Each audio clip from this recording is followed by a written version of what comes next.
يعطيكم العافية يا جماعة، وإن شاء الله تكونوا دائما بألف خير يا رب.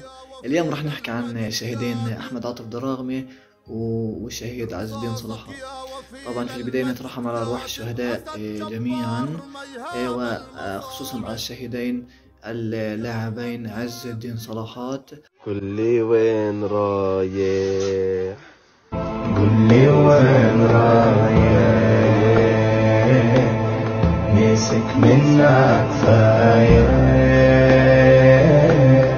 يا ابو العيون وساع،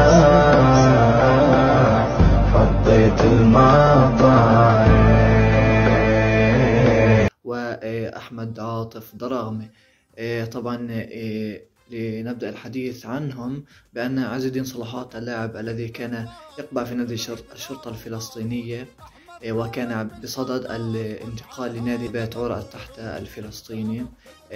كانت الملفات يعني تسري بشكل جيد بين إدارة نادي الشرطة ويعني إدارة نادي بيت عور التحت، وبشكل خاص بين إدارة نادي بيت عور واللاعب الشهيد عز الدين صلاحات.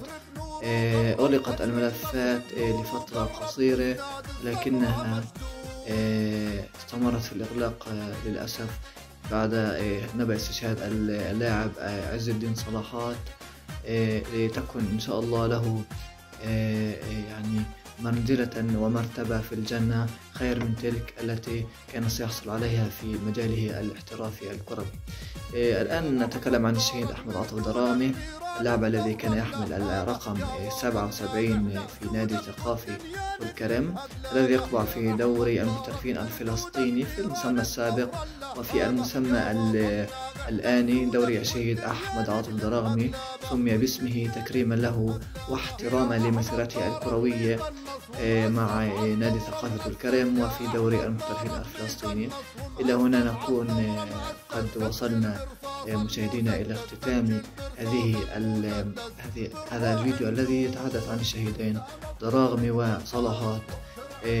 مرة أخرى الرحمة للشهداء والشفاء للجرحى والفرج العاجل لأسرانا في سجون الاحتلال. لكم مني كل التحية والتقدير، في أمان الله.